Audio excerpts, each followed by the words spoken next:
Kayak misalnya kita beli, terus kita serahin uang, barangnya dikasih sama kita. Itu kesepakatan yang dilakukan secara lisan. Ya. Nah, ini fun fact-nya. Jadi, kalau nggak perdata kita itu kan peninggalan Belanda. Oke. Ya, namanya Burgerlijk Wetboek lah dulu. Ada lagi RV, ada HIR gitu segala macam itu hukum acaranya.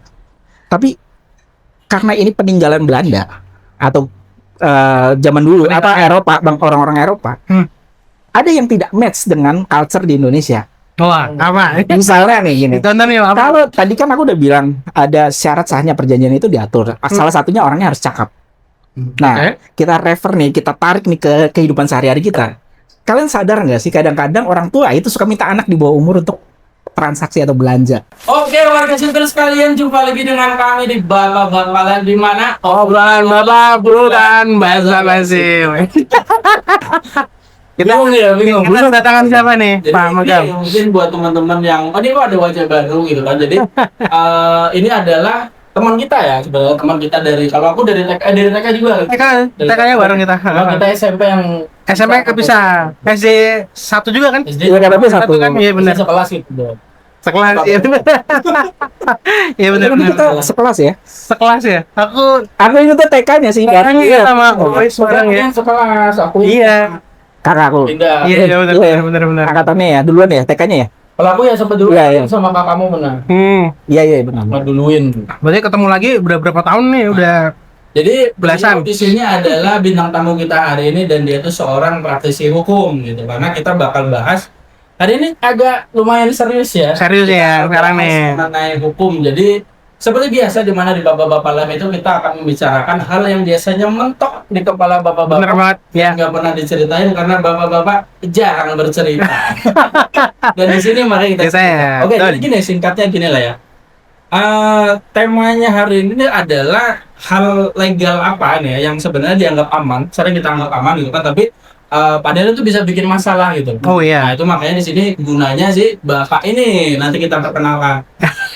Jadi gini, sebelum perkenalan dari bintang tamu kita ini, aku pengen ngobrol gini dulu. Jadi ini menurut keyakinan saya ya, kalau saya nih dengar kata hukum gitu, biasanya itu yang kebayang itu kayak ribet, ya expensive lah ya. Ya. Terus juga ini bisa jadi masalah gede gitu loh. Yap. Nah tapi di samping itu juga jadi kayak ada overthinking sendiri gitu. Jadi kayak saya tuh khawatir kalau apa mungkin ada juga ya banyak masalah hukum yang justru itu lahir dari hal-hal yang sebenarnya tuh kelihatannya simpel gitu. Karena bener banget. aja gitu dalam kehidupan kita sehari-hari gitu kan. Nah itu tadi. Jadi seperti saya tadi udah singgung, hari ini kita bakal ngobrol dengan topik hal legal apa yang dianggap aman, padahal sebenarnya itu bisa bikin masalah. Dan ini bukan soal kriminal tentunya, Iya. lebih ke arah apa ya bilangnya itu kayak kesepakatan gitu kan, mungkin kontrak dan mungkin juga Ini apa? kebiasaan. Oh, kesepakatan obrolan ya. Iya, Apa sih itu kalau bahasa ya. kita tuh di bisnis gentleman agreement tuh? Ya, Nah, tuh agreement. kayak gimana sih gitu kan Nah, kondisinya gitu kan ya. Ya intinya kebiasaan yang sering kita lakukan gitu tanpa sadar akan Yap. risiko hukumnya gitu loh. Benar. Nah supaya ya tadi berdasar obrolan itu nggak berdasarkan asumsi aja. Nah ini kita datangkan bintang tamu kita seorang praktisi hukum kali ini. Nah, jadi harapannya setelah para bapak-bapak nih ataupun ada yang nonton itu kan setelah nonton ini tuh kita nggak jadi paranoid lagi tentang hukum Iya, gitu loh. benar. Tapi bisa lebih paham posisi kita sebagai orang dewasa di depan hukum. Jadi gimana pembahasannya? Pantengin aja.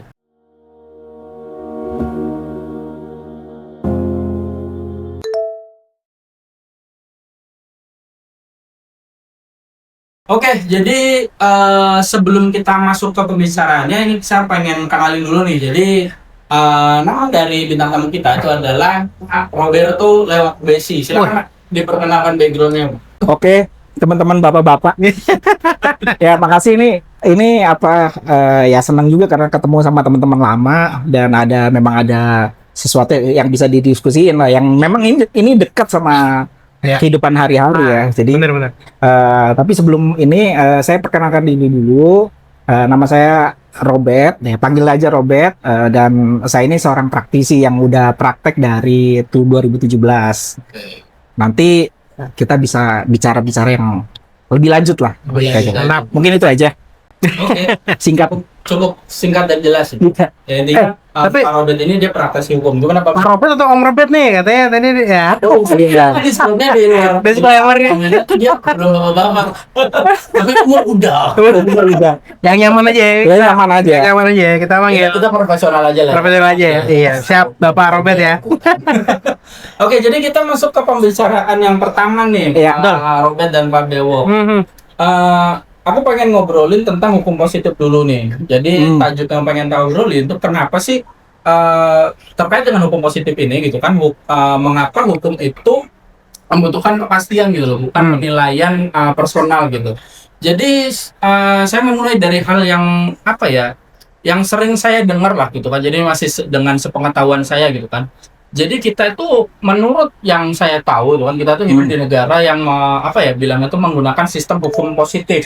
Di mana dalam hukum positif sepengetahuan saya itu namanya kayak pernyataan pribadi gitu kan, terus cerita bahkan sumpah itu tidak otomatis dianggap cukup gitu loh. Dia tuh harus terkodifikasi dulu gitu, entah dalam bentuk rekaman ataupun ya hal-hal yang bisa apa bilang itu bisa diuji dan bisa dicatat lah, singkatnya seperti itu gitu kan. Dicatat ya utama ya Mas, garis Jadi, bawahnya. lebih parah sih. Jadi intinya bisa terkodifikasi tadi gitu kan, dan bisa diverifikasi lah itu dari yang sepengetahuan tuh gitu kan.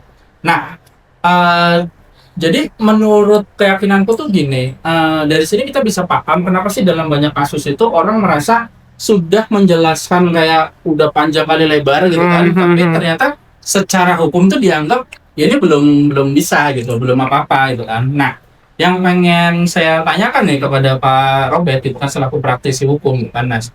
Sebagai praktisi hukum, apakah benar gini loh Pak Robert, bahwa sistem hukum positif itu memang sejak awal didesain untuk mengurangi ketergantungan pada pernyataan-pernyataan yang subjektif? Kira-kira itu sih pertanyaannya. Oke, terima kasih. Ini memang satu hal yang memang basic ya. Kalau kita belajar hukum di kampus, itu pasti kita akan familiar atau pasti kita akan diperkenalkan mengenai yang namanya sistem hukum di Indonesia. Jadi memang sistem hukum di Indonesia dengan negara-negara yang lain itu berbeda. Jadi kalau sistem hukum di Indonesia, di dunia itu ada dua sistem hukum yang umum. Yang pertama itu adalah Anglo-Saxon dan satu lagi Eropa kontinental. Ya mau tidak mau akibat dari penjajahan ini akhirnya mempengaruhi juga cara sistem hukum yang ada di Indonesia, dan Indonesia itu menganut sistem Eropa kontinental. Jadi menyambung tadi apa yang ditanyakan mengenai hukum positif itu sebenarnya secara sederhana ya, itu hukum yang existing atau hukum yang tertulis. Existing itu dalam arti sudah dapat persetujuan dari DPR, kemudian sudah sah dan sudah diundangkan dan dicatatkan di lembaran negara. Itu sudah jadi hukum positif. Nah, kenapa kok kalau hukum yang tidak tertulis lah, mungkin bahasanya itu yang perkataan atau apa. Omongan. Jadi sebenarnya sebelum sistem hukum itu berlaku, sebenarnya di Indonesia itu udah ada hukum. Itu namanya hukum adat. Hukum adat itu hukum yang berdasar lahir dan tumbuh di tengah-tengah masyarakat, kemudian menjadi dilakukan berulang-ulang, dan itu menjadi satu keyakinan bersama, kesepakatan bersama, yang itu namanya kalau bahasanya itu hukum adat. Cuma hukum adat itu tidak bisa seragam.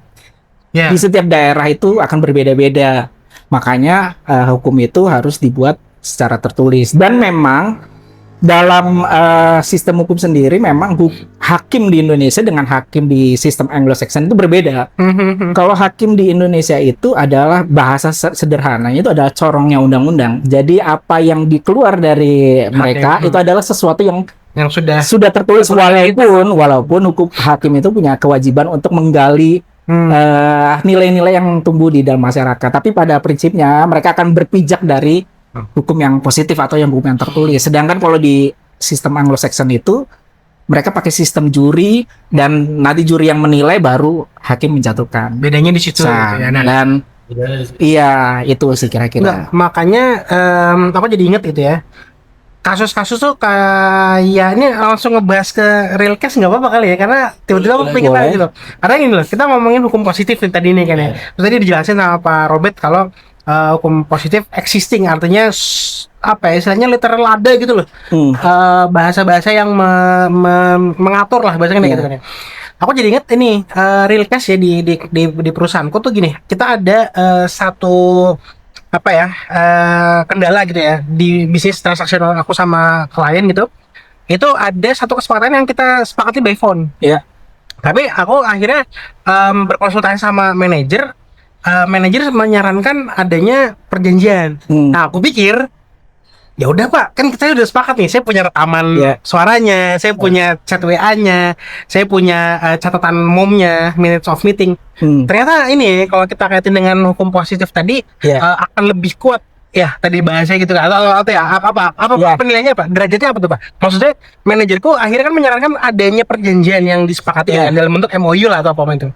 Ternyata ini dalam rangka hukum positif ini gitu ya Pak ya. Nah, gimana tuh Pak? Ini balik lagi ya, kalau kita bicara tadi bisnis transaksi di dalam perusahaan atau manusia dengan individu dengan individu sehari-hari itu kaitannya dengan hukum perdata. Jadi yang mengatur hubungan privat antara orang dan orang, subjek dengan subjek.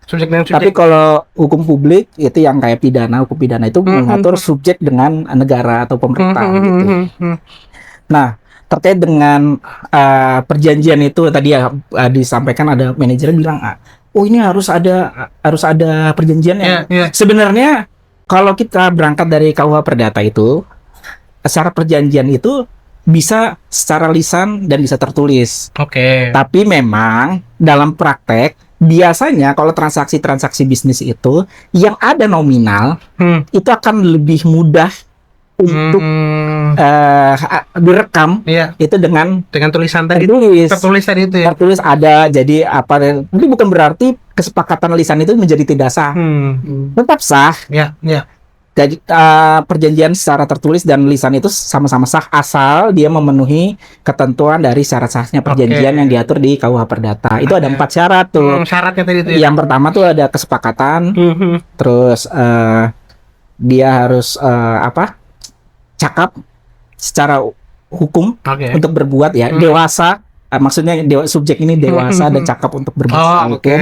Terus kausa yang halal dan sebab yang sah gitu. Ini syarat yang melekat ya itu. Ya ada 4 syarat itu diatur di KUH Perdata. Nah, jadi kalau misalnya pihak-pihaknya itu mau lisan pun, kalau itu terpenuhi itu bisa berlaku sebagai perjanjian. Cuma kesulitannya adalah kalau nanti dia ada perselisihan atau ada dispute yang timbul, itu ada sulit buat membuktikannya.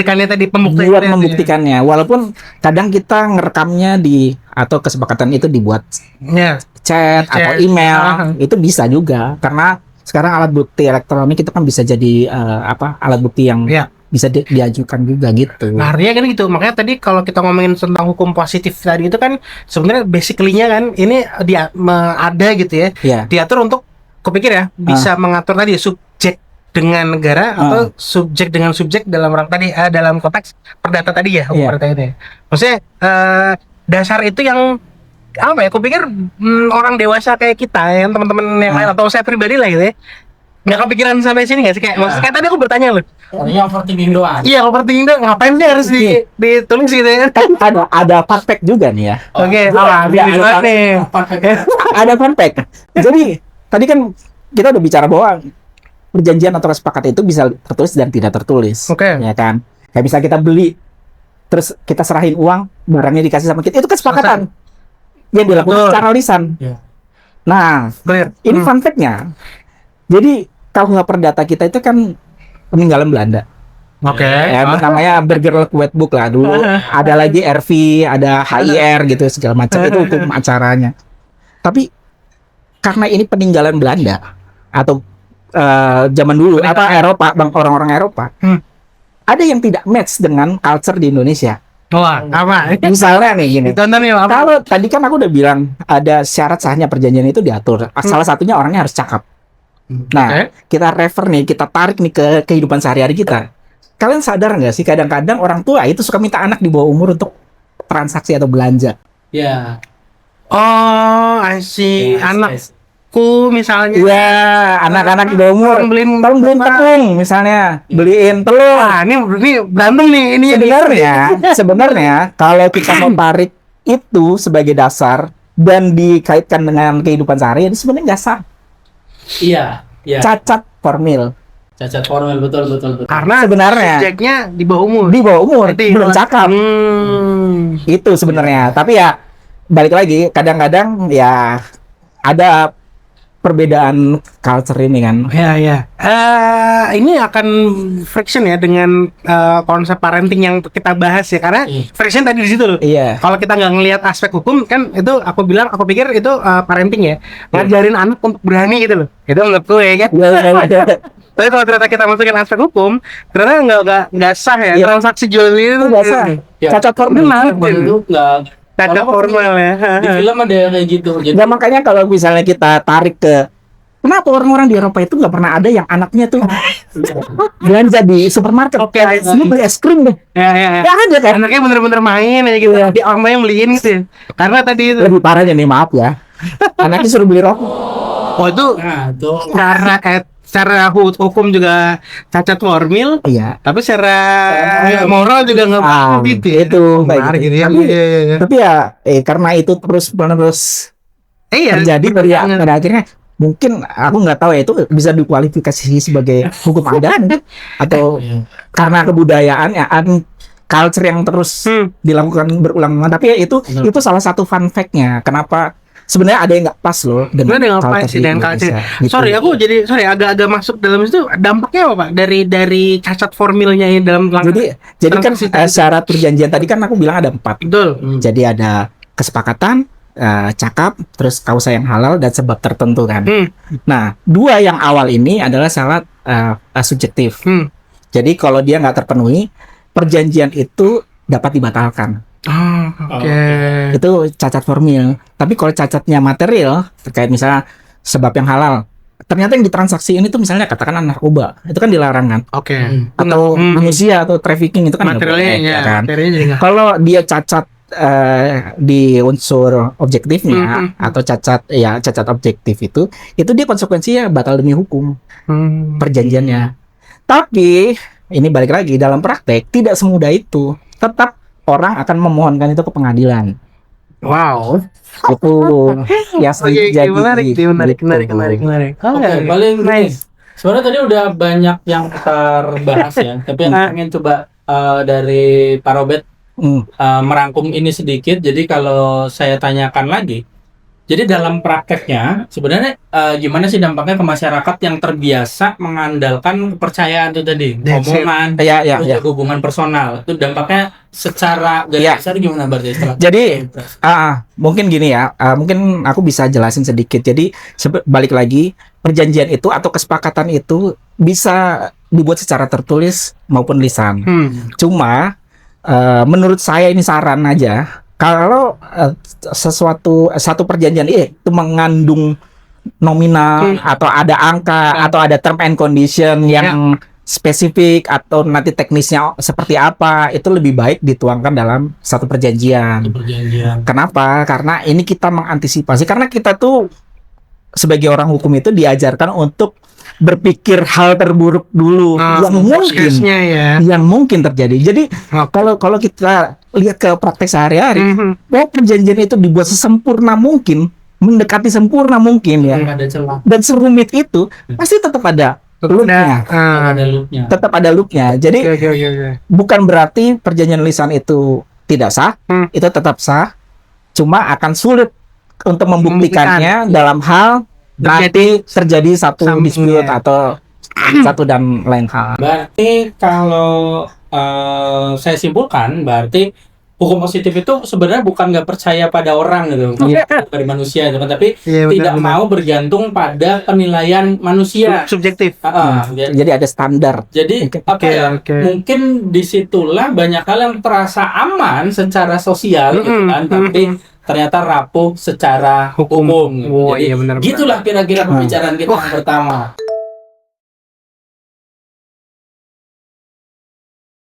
Oke, jadi itulah tadi ya pembukaan kita tentang masalah hukum positif gitu. Nah, sekarang aku pengen agak lebih dalam dikit.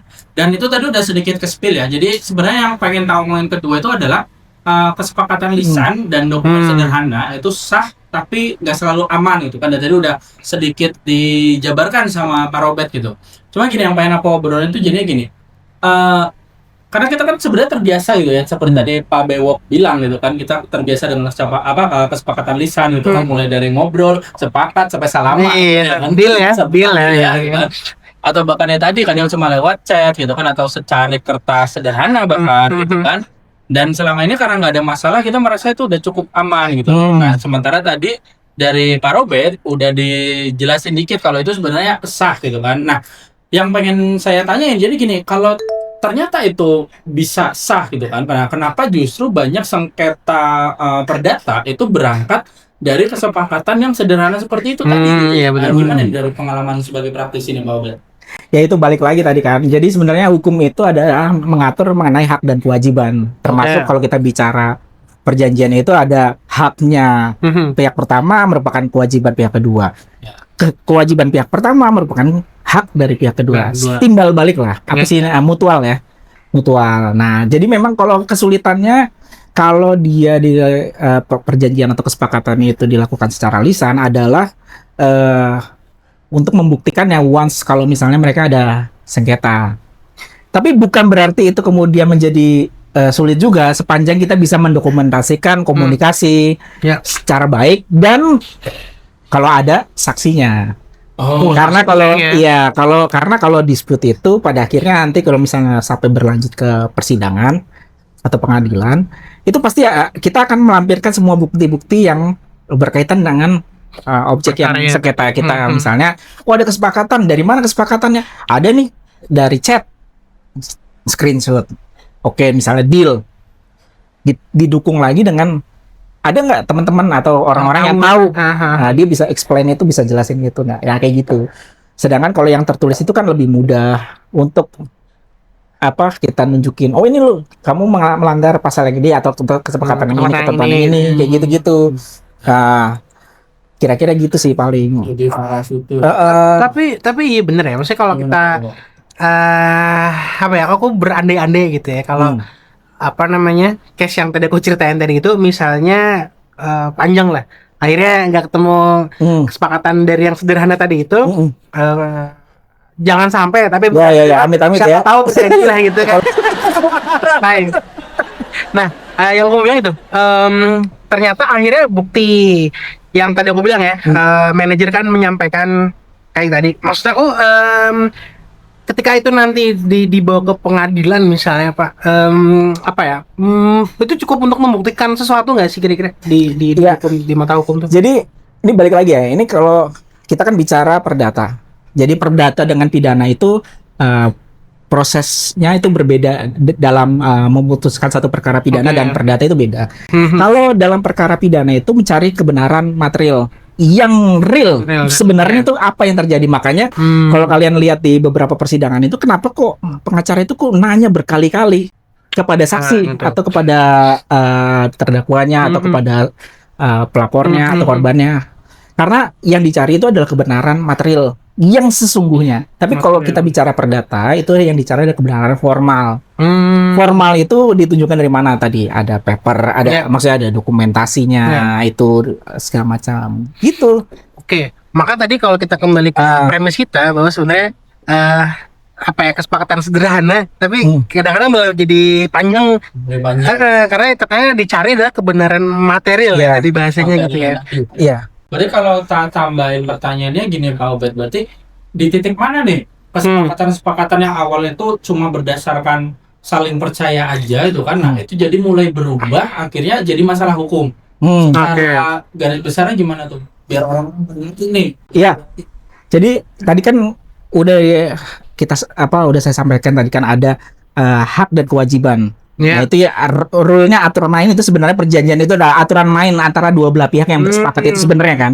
Jadi kalau misalnya memang kalau kalian sering dengar namanya one prestasi. Atau kalau bahasa kerennya itu breach of contract lah. Gitu, atau default. Nah, itu tuh karena dia tidak sesuai atau tidak melakukan kewajibannya berdasarkan kesepakatan yang Iya. tadi, baik tertulis maupun tidak. Ya, Tapi kita cobalah kita ke yang tertulis atau ini kan. Biasanya tuh kayak misalnya ada TOP atau term of payment, misalnya pembayaran sekian persen setelah barang diserahkan berapa kayak gitu-gitu. Nah, biasanya mereka itu nggak comply atau nggak melaksanakan kewajibannya itu yang orang bilang itu one prestasi. Tapi ini buat diketahui juga, jadi orang one prestasi itu kita harus tegur dia terlebih dahulu. Oke. Diberikan teguran dulu, itu yang kalian biasa dengar somasi. Oh, I see. Nggak bisa Langsung ke pengadilan. Iya, Nggak bisa ya? nggak bisa, harus itu tahapan formalnya gitu. Dia harus Literally dalam bentuk tas tulisan somasi. iya. Somasi itu sebenarnya intinya adalah teguran untuk pihak yang lalai itu untuk melakukan kewajibannya, diberikan batas waktu. Bentuknya apapun ya, maksudnya Surat ya, email. teguran ya. Email bisa juga. Tapi orang umumnya tuh surat. Kadang-kadang kalau sekarang ya di PDF kan terus di email gitu. Gitu. Kalimatnya adalah bro ya, bahasanya ya bro. Iya. Nih ada Iya. sesuai nih, gitu ya. Tapi nggak sorry motong. Kalau yang dari aku lagi belajar itu kayak somasi itu apa benar harus lewat pos gitu, benar-benar surat formal gitu loh. Oh enggak juga sih. Sebenarnya kalau Elektronik pun bisa. bisa. Yang penting kamu adalah pihak dalam perjanjian itu yang merasa dirugikan karena pihak lawannya atau pihak keduanya tidak melakukan kewajibannya. Kamu intinya dia harus ditegur dulu. Udah ditegur dia tetap lalai. Berapa banyak kita sampai bisa? Nggak ada batasan. Oh, ada banyak. Tapi biasanya 2-3 kali. Oh, sudah melayangkan itu. 2-3 kali. Ulang masalah. Nah, Ini baik ini kesepakatan yang lisan maupun yang tertulis berarti berlaku. iya. Berarti itu penting. kira-kira ke arah situ ya. Iya. Maksudnya tetap aja namanya suatu perjanjian itu akhirnya menjadi walaupun tadinya hanya dari kesepakatan dari Iya. gitu kan. Iya. Akhirnya timbul masalah hukum mungkin dari one prestasi ini. Iya. Tapi itu lagi, tadi kan ada yang lisan. Sebenarnya kan intinya somasi itu adalah memberikan teguran ya kepada pihak yang lain. Jadi kalau misalnya kalian yang kesepakatan cuma lisan nih, kalian bisa kirim surat atau bahkan kalian tegur aja nih misalnya. bro. Ini udah lewat nih segini ini silakan bayar. Iya. Itu bisa teguran nih. Itu bahasa lainnya somasi ya. Sebenarnya udah somasi. Dan harus formal gitu ya. nggak Harus pakai pos atau segala macam ngirimnya gitu, enggak. bisa juga kayak gitu. Pokoknya intinya ada klausul yang memberikan peringatan Yes. bahwa ini udah ngelewatin deadline lah atau Betul. gitu ya, misalnya gitu ya. Baru itu nanti jadi timbul masalah hukum. Nah, mungkin ini juga saran ya. Nah ini yang kayak gini nih. Mungkin ini saran ya. Apalagi kalau kesepakatannya ini adalah terkait bisnis. Nah, ya, ini Bisnis penting. itu trust dan itu akan berkesinambungan kan biasanya. Kalau betul. kita punya reputasi atau kesan yang baik terhadap mitra bisnis kita, itu biasanya akan berkelanjutan. Betul. Jadi mungkin ini saran kalau bisa, memang kalau yang berkaitan dengan hubungan bisnis, kalau bisa diselesaikan tanpa harus melalui hukum tadi pengadilan. apa proses pengadilan ya. Pengadilan. Kan kalian bisa misalnya restructure atau minta relaksasi pembayaran, dan itu common. Itu yang biasanya orang-orang yang punya kredit di bank itu mereka nggak tahu. Jadi mereka kabur aja gitu. I see. Sebenarnya kalian bisa loh, maksudnya ya. kalian punya hak untuk datang dan meminta relaksasi walaupun itu tidak pasti akan dikabulkan atau enggak. Itu kan ada penilaian nanti kan dari pihak bank. Tapi ya langkah itu tuh bisa dicoba. Upaya sebelum ke pengadilan lah bahasa gitu kali ya. Ya, itikat baik lah. Itikat baik. Itikat baik. Jadi salah satu ini juga dari perjanjian itu, selain setelah memenuhi syarat tadi, dia harus dilakukan dengan itikat baik. Oh. Nah, itu kan menunjukkan itikat baik kita kan. Kalau kita memang nggak mampu, sampaikan aja, minta relaksasi atau apa. Minta relaksasi tentu dikabulkan. Iya. Baik. Iya, willingness lah ya apa. Iya. Nggak, artinya gini loh. Ini dalam konteks pembiayaan misalnya, Ya, misalnya. contohnya itu kali ya, belum mampu nih bayar gitu, misalnya gitu kan, itu bukan berarti kita kabur ya, artinya teman-teman bisa datang ke perusahaan pembiayaan Misalnya ini, susah kan butuh. ya gitu kan, menyampaikan bahwa nggak mampu gini, daripada kita nggak bayar, yang kita menandatangani di awal kalau nggak bayar dalam waktu kesekian kali, malah kita yang akan menjadi kesalahan ya. Iya. Kita akan didatengin lah, diapain lah, aset diambil. Itu kan sebenarnya tertuang dalam perjanjian gitu maksudnya. Betul. Dan ini ya, ini tambahan lagi nih. Mantap, mantap. Kadang-kadang orang-orang yang jadi kalau kita bicara perjanjian itu kan hubungan perdata kan. Nah itu pinjam di uang di bank itu kredit Oke. itu perdata juga dengan dasar perjanjian. Iya. Kadang-kadang orang yang secara psikologis dia butuh uang, dia nggak aware sama Iya. isi Pokoknya perjanjiannya. dia dapat fresh money Nah, gitu kan. Ya jangankan itu sih term of condition dari website aja Iya. agree ya. Diskon nggak sih? Diskon bukan cuma ini berkaitan dengan kredit di bank ya. Ah. Bahkan kadang-kadang kalau kita berbisnis, Ah. orang bisnis itu maunya cepet. Kadang-kadang mereka nggak aware sama yang itu. tadi. Iya. Akhirnya Klasa-klasa yang di itu dia. Kadang-kadang cuma kayak checklist, oh ya ada ketentuan gitu. Oh Wah. dia oke. Terus kayak buat screening reading gitu loh. ya, Signing ya persis kayak behavior scrolling terus agree gitu nggak sih? Padahal kan itu perlu dipahami ya. Ya. Sedikit kali ya. Ya mungkin bisa dibaca dulu lah. Minimal dibaca. Minimal dibaca. Dia malah dibaca. Cuma kadang-kadang orang mau cepet.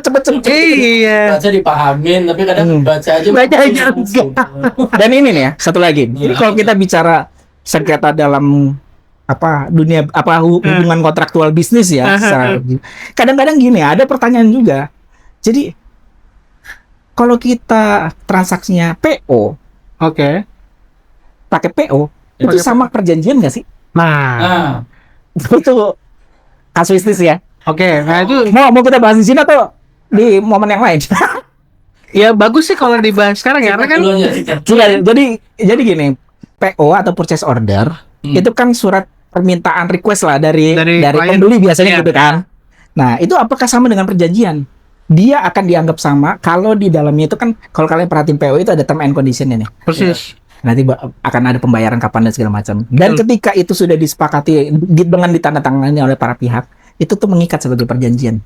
Oke, selama PO ada TOC-nya, itu adalah perjanjian. Dan bukan cuma ada TOC atau enggak, kadang-kadang kan tidak secara detail. Dia hanya menyebutkan pembayaran berapa lama, udah itu aja misalnya. Biasanya gitu. Nah, itu bisa nggak cuma itu.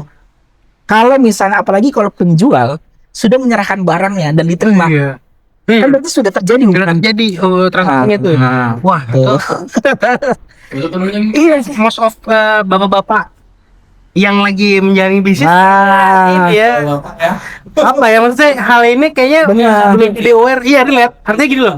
Sebenarnya ini apa ya? Itu mengikat secara hukum. Tapi kayak di kita tuh nanti deh. Iya. Misalnya ya kan kayak gitu kan. Justru dari situlah bapak-bapak live ini pengen uang. Oh iya, benar. Betul nggak sih? Oke, jadi Keren. coba tak konklusifkan ya berarti di pembahasan kita yang kedua ini, berarti bisa dibilang sah itu satu hal, tapi aman secara hukum itu udah another story. ya. Iya, Jadi benar. Dan seringkali masalah hukum itu bukan muncul dari niat buruk malah jadinya gitu loh. Cuma iya. karena nggak ada kejelasan aja sejak awal. Nggak ada kejelasan yang pertama, yang kedua karena kita tidak membaca. Ya. Iya kan? Kesepakatan kan. Oke. Tidak aware. Dan satu lagi, Apa tuh sebelum ditutup? itikat baik. Oh iya. Iya. Baik. Kalau kita udah bersepakat itu harus Harus dilakukan baik. dengan itikat baik. Itikat Dan baik, silakan. dia mengikat Nah, bagi para pihak. Itu ya tuh. penting tuh ada Adalah etikat baik juga penting gitu. Iya. Yang ngomong itu perjanjian. perjanjian Iya. tadi ya. Oke, kira-kira begitulah untuk pembahasan yang kedua, teman.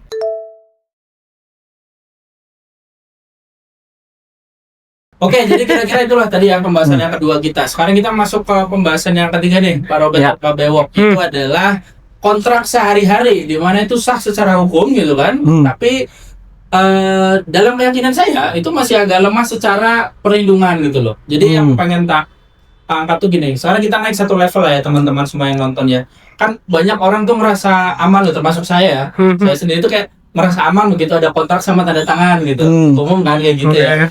Nah, ada kertas gitu kan, ada materai gitu kan. Iya. Terus juga bahkan ada tanda tangan lengkap gitu loh di bahkan di atas materai gitu loh. Nah, kayak gitu tuh rasanya udah beres gitu. Teman-teman merasain juga gitu. Udah selesai gitu ya, beres udah tenang gitu. Nah, di sini tuh dari saya sendiri itu pengen tahu loh.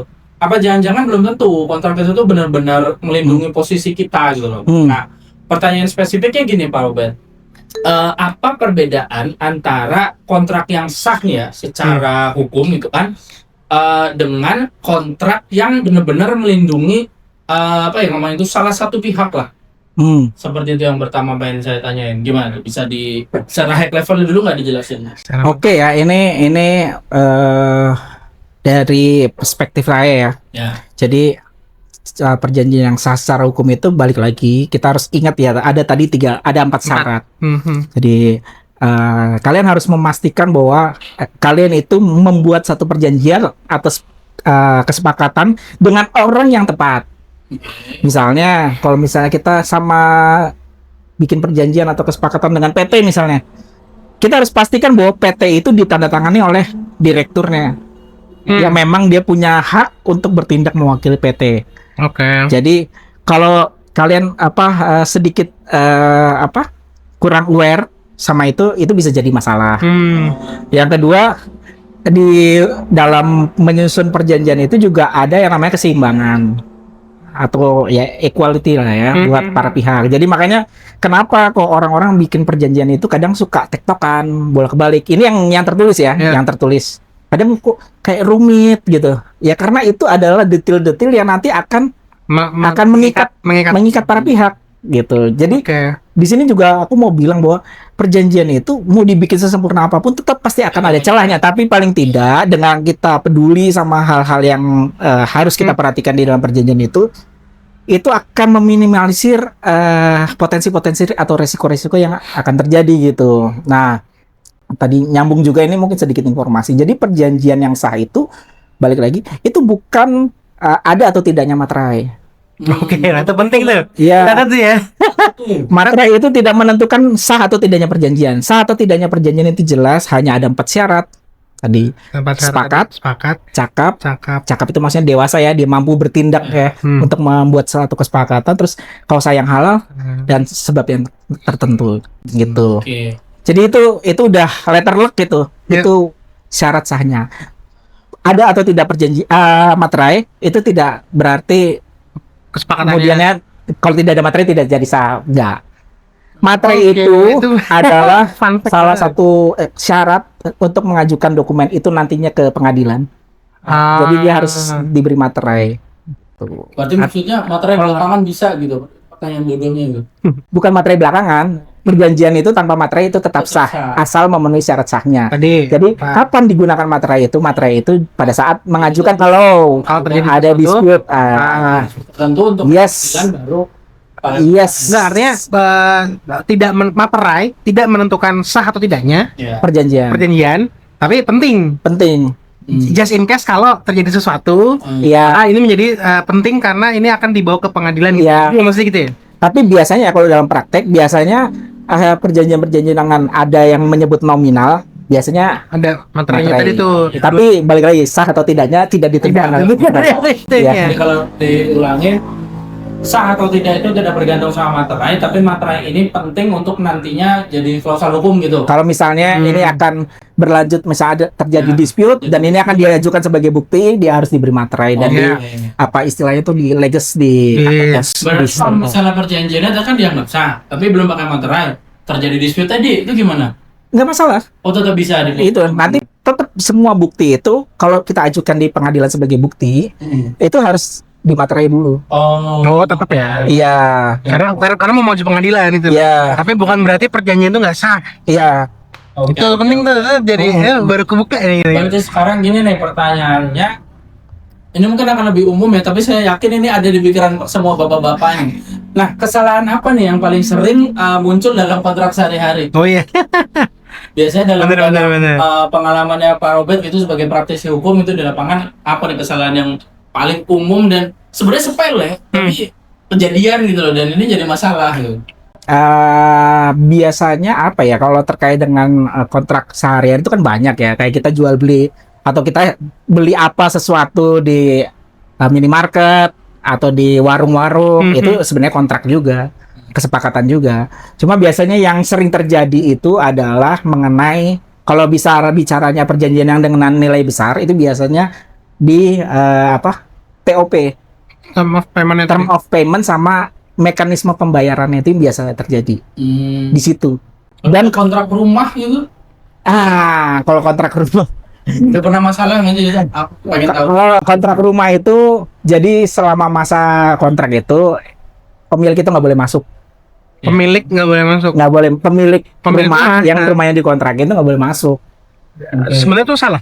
Kalau dia masuk itu salah, karena Oke. kalau sewa itu diberikan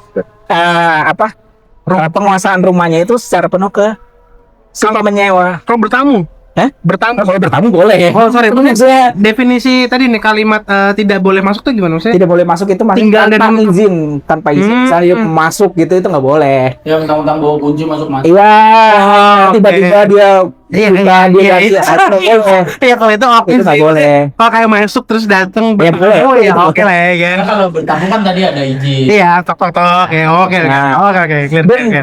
jangan salah, kadang-kadang orang itu suka tiba-tiba ini kan hubungannya perdata nih. Kenapa kok dilaporin polisi atau kenapa kok bisa jadi pidana? Itu bisa unsur pidana itu bisa masuk kalau memang unsurnya terpenuhi. Misalnya Oke. kayak Ini Alat bukti tadi tuh. enggak, kalau Oke. misalnya ternyata ini ada tipu muslihat di dalam sini nih. Misalnya kayak gitu. Atau kalau misalnya kalian beli kredit motor nih. Nah, ternyata nama yang dipakai itu misalnya nama orang lain. Nah, Atau mungkin unitnya ternyata diserahkan ke orang lain tanpa sepengetahuan dari itu jadi pidana. itu jadi pidana. Hmm. Penggelapan.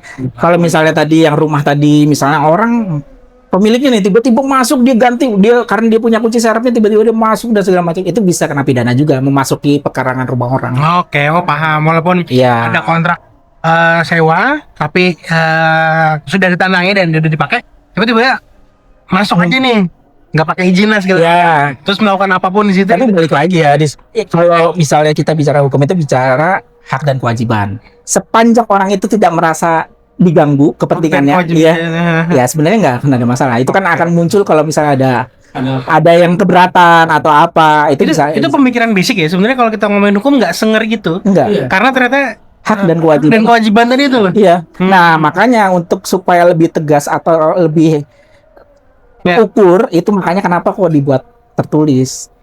Iya. Itu dia. Bener. Bahkan kontrak rumah pun bagusnya itu ditulis. Kenapa? Karena kadang-kadang orang yang punya rumah itu kan, kenapa dia kontrakin rumah? Kalau pengen ini udah nggak ditempatin nih, daripada rusak karena nggak ada orang, lebih baik disewain. Iya, disewain. Tapi disewain, orang ini juga nggak mau rusak kan. Makanya kadang-kadang pemilik itu minta selama masa sewa, si Iya. penyewa harus merawat rumahnya dan mengembalikan ke posisi semula pada saat akhir Selesainya periode gitu ya. kontraknya. Iya sih, bener, Kayak bener, gitu-gitu. Makanya itu yang kadang-kadang detail-detail yang orang nggak aware gitu. Taunya, ini aku sewain nih, dapat duit sewa, udah. bener. Iya, selesai. Tapi giliran sewanya berakhir, terus ada kerusakan, udah komplain. Ini nggak dirawat ini segala macam. Gitu. Tapi sebagai pengalaman aku jadi nyambung, bisa kali nggak apa-apa ya. Artinya gini loh. Rumah orang tua tuh kan di Purwokerto tadi tuh ya. Disewain. Mintalah orang tua bikinin perjanjian kayak gitu. Aku pikir ya udah sih gitu. Aku ya apa sekali lagi basic gue kayak ya udah sih dia mau bayar berapa, papa mama dapat sekian gitu kan. Iya. Ternyata enggak gitu loh. Dan ini suggest ini dari ketua RT di situ yang udah menjalin hubungan baik lah sama keluarga gitu kan. Yang nyaranin adalah ketua RT-nya dan ya memang basicnya polisi ya. Dan dia ngasih tahu Mas dibuat tertulis bikin ya. terusnya gini terus oke, tak coba jalanin segala macam. Ternyata salah itu. Jadi ini udah 2 kali tahun kontrak. Yang pertama kontrak kodarullah bermasalah di track recordnya. Ya. Makanya ketua RT ini menyarankan ada perjanjian supaya melindungi hak dan melindungi Meminimalisir ya bahasa gitu kali ya. Aku bikin lah kelihatan termasuk salah satu tadi kalau bangunan rusak atau perawatan lah apa segala macam itu ditulis itu kata bapak ini mengingatkannya kayak gitu. Terus saya bikinkan draftnya di tanda tangani di depan ketua RT yang tadi nih sah kan, selesai kan, dan bener maksudnya pas dibalikin beneran jadi rapi lagi gitu loh kan. Kau pikir oh iya kenapa harus ada perjanjian tuh ini iya itu kan ya. Jadi malah kita jadi nombok kan karena renovasi lagi, kaitan lagi kan. Bener. Karena ini kan udah kontrak yang keberapa gitu ya dengan orang yang sebelumnya nggak ada perjanjian kayak bener-bener ya lisan aja. Pas aja ya. Iya, pas sudah selesai keluar ngedumel tuh apa ya? Apa sih misuh apa lagi? Iya kan? Penguji air gitu. Iya, pas datang sana ya Allah rusak tuh rumah segala macam gitu kan. Si yang kontraknya karena udah selesai kontrak dia selesai kan gitu Iya. kan. Dia udah hilang dulu. itu mending kalau yang rusak. Kalau yang ternyata dia bermasalah dalam arti tiba-tiba ada apa gitu. Ya, ngeri juga gitu ya. Ya maksudnya penting tuh Bapak yang mungkin udah punya aset rumah dan dikontrakan gitu kan. Atau tadi pengalaman tuh perjanjian kontrak tuh juga menjadi hal yang penting ya. Bukan berarti kita nggak percaya sama orang. Ya. Ya, karena kita bahas Kita meminimalisir kemungkinan yang betul. buruk gitu kan. Makanya tadi kan kita bahasnya kan bukan soal nggak percayanya gitu tapi lebih ke hukum positif tadi Iya. kan yang tertulisnya Jadi kalau kadang-kadang kalau aku suka mikirnya gini ya. Jadi sebenarnya orang hukum itu sama seperti fitur airbag di mobil, tau nggak? oh iya Jadi mobil itu kadang begitu rilis dia punya beberapa grade tuh. ya. Yang membedakan adalah teknologi yang ada di dalam mobil itu. Dia semakin tinggi dengan fitur airbag dan segala macam. Apakah menjamin tidak akan kecelakaan? Oh iya Apakah kalau dia menjamin kalau misalnya ada accident terus pengemudinya nggak terluka? sih Tidak. ya siap. Tetap itu bisa terjadi. Tapi paling tidak dengan adanya fitur itu kan meminimalisir meminimalisir resiko yang akan diterima oleh si pengemudi. kalau kecelakaan Ya. ya apa minimalisir lah luka-luka apa segala macam gitu kan Nah, itu fungsi hukum di situ ya Minimalisir dampak buruk lah. iya ya. iya sih Oke, dari Pak Bro ada yang mau ditambahin lagi ya untuk topik ketiga? apa kontrak sehari-hari ini ya Pak ya kalau aku dari sudut pandang bisnis ya di kantor gitu ya TOC juga jadi hal yang penting dan aku pengalamanku di kantor kan ini Pak ya ada beberapa tim yang aku handle gitu selalu apa namanya pas kita kirim penawaran harga itu kita kirimin TOC-nya yang habit ini sebenarnya agak dilupakan waktu di awal-awal kita running gitu loh di perusahaan. Cuman akhirnya dari pimpinan aware soal ini dan ngingetin tim aku tuh ini bertanya kayak ya udah TOC nanti aja toh ini masih awal gitu kan. Aku akhirnya diedukasi sama pimpinan segala macam akhirnya TOC itu jadi hal yang penting gitu loh. Maka aku aware juga untuk ngebaca setiap klausul di TOC-nya. Even kita pakai AI buat bikin itu ya tetap aku baca kan ya dan karena kita custom gitu loh. Kita custom sesuai dengan Ya. kondisi yang kita tawarin ya kayak gitu kan. Kayak dan alhamdulillahnya ada beberapa klien kita yang aware juga dan dia ngebaca loh Pak. Jadi masa aku juga jadi senangnya adalah dia ngebaca dan ada kritik. Ada komen, Mas kayaknya yang ini enggak deh. Mas kayaknya yang kayak ini kayak gimana itu. Itu aku seneng kan. Artinya dia baca loh minimal kan itu ya kan. Dan penting tadi soal TOP-nya kayak tadi kita ngomongin kesalahan apa nih ya kan. Dalam bisnis term of payment itu sering disepelein gitu Ya. ya nggak sih padahal itu tadi Penting. soal hak dan kewajiban ya nggak sih Betul. kita ngedeliver ini sebagai kewajiban kita sana juga punya kewajiban untuk memenuhi Memberikan haknya. mana gitu lah maksudnya jadi apa ya aku pikir sih dengan adanya diskusi kayak gini ya akhirnya bapak-bapak yang mungkin main bisnis gitu ya kayak aku di company itu juga menjadi hal yang penting nih buat kita nggak cuman transaksi invoice ataupun penawaran invoice kwitansi ya kan enggak ya jadi TOC itu tetap ada dan itu dikomunikasikan supaya jadi kesepakatan yang disepakati kan gitu ya Pak ya Biasanya itu baru berasa ketika muncul di akhir biasanya. iya Iya kan. Kalau di awal tuh orang kadang, iya nanti giliran ini baru bingung dia kan. Aduh, gimana ini? sorry aku jadi pikirnya gini nih kalau kaitannya subjek dengan lembaga misalnya gitu, atau kan perusahaannya bisa jadi subjek atau apa Pak? Artinya gini loh, dalam kontrak kerja sama karyawan dan perusahaan, apa maksudnya? Oke, kamu saya terima, aku ngelamar pekerjaan nih misalnya ya, dan dari perusahaan menyampaikan kamu saya terima jadi karyawan begini ya, apakah itu kesepakatan? Maksudnya perjanjian yang literally nggak ada tulisan itu loh Pak? Ya, Pak itu emang cukup problematik juga sih ya, karena memang kalau kita bicara company juga memang belum banyak yang aware sama itu. Tapi harusnya kalau kita misalnya kayak tadi bicara mengenai, ini rekrutmen nih masuk, itu yang comply itu perusahaan yang comply itu tidak lisan ya, tapi ada tertulisnya, perjanjian kerja Nah, perjanjian kerja itu juga variannya banyak, ada yang PKWT, ada Iya, PKWTT, PKWTT. PKWT itu bahasa ininya kontrak. Iya betul. Satu lagi tetap lah. PKWTT itu yang tetap Tuh. itu ada sebaiknya ada gitu kayaknya. Iya, itu harusnya Kita bohongin ya dia. Harusnya ada. Udah enggak sebaiknya lagi. Harus deh. bahkan apa yang sudah tertulis di dalam perjanjian kerja pun kadang-kadang perusahaan itu kalau yang comply, yang aware, dia punya peraturan kerja, peraturan perusahaan. Iya. Nah, itu yang harus diikutin sama Iya. pihak-pihaknya, masuknya kapan, Iya. gajinya apa. Itu maksudnya mungkin adik-adik ya yang di fase ini lagi mencari Yes. kerja atau baru kerja ya kan. Penting itu. Menelaah ini perusahaan ini ngeluarin Penting. apa namanya? Perjanjian kerja ataupun tadi peraturan kerja itu Iya. penting ya, perlu dipahami itu. Yang minimal dibaca itu. Minimal dibaca. Jangan ya. Uang Bayang gaji dulu. Iya, karena di situ ada hak kalian. Iya, Hak kita. benar-benar. di situ. Tuh. Oke, berarti Wow. yang dari pembicaraan kita yang ketiga ini bisa tak tarik konklusi. Jadi kayak ternyata tanda tangan itu bukan akhir dari risiko gitu loh. Iya, iya. Tadi, tapi justru tanda tangan itu malah sering jadi awal dari suatu konsekuensi hukum sebenarnya. Awalnya benar. Jadi kontrak itu berarti kan dia tuh bukan sekedar formalitas saja. Ya, akhirnya kalau udah Iya. saya simpulkan gitu kan. Benar. Tapi justru sebagai alat perlindungan gitu kalau ya kita paham isinya. Jadi Iya. kalau kita paham isinya. Oke. Jadi ya gitulah ya.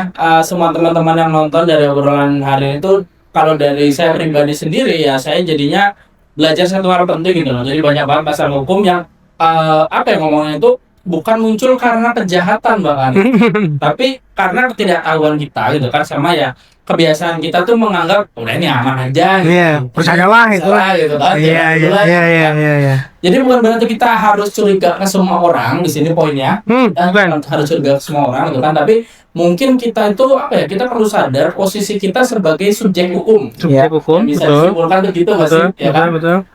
Jadi ya kira-kira itu aja sih mungkin yang pengen disampaikan, terutama juga kita terima kasih terhadap bintang tamu kita hari ini Pak Robert. Kelewak. Terima kasih. Banyak banget insight yang bisa Terima kasih. Bang. Iya, betul. Masalah hukum. Karena bener ya, maksudnya ini ya, kita cuman overthinking di dalamnya. Coach yang dari kita sendiri kayak, duh, ini kayak gini bener nggak ya? Ini kayak gini, udah sama bro ini percaya gitu. Dan udah ngobrolin hal yang kayak gini, kayaknya kebuka nih ya kan semua Itu insight. kita baru bicara satu subjek ya mengenai perjanjian ya atau Perjanjian ya. kesepakatan kan. Belum yang lain-lain. Masih banyak nih sebenarnya nih. Dan kayaknya masih jaga tingginya para bapak yang Atau pada punya overthinking apa nih yang kayak Ya, kan? nanti diskusi Boleh. di komentar, dia bakal jawab nanti di kolom komentarnya. Nanti juga dari Pak Robert akan bantu balas komentar teman-teman kalau ada keresahan-keresahan yang teman-teman mau share di kolom komentar. Jadi pokoknya ya tunggu terus bersama kami di Bapak-Bapak Live karena Obrolan Bapak bukan basa-basi. Assalamualaikum warahmatullahi wabarakatuh. Dadah. Dah.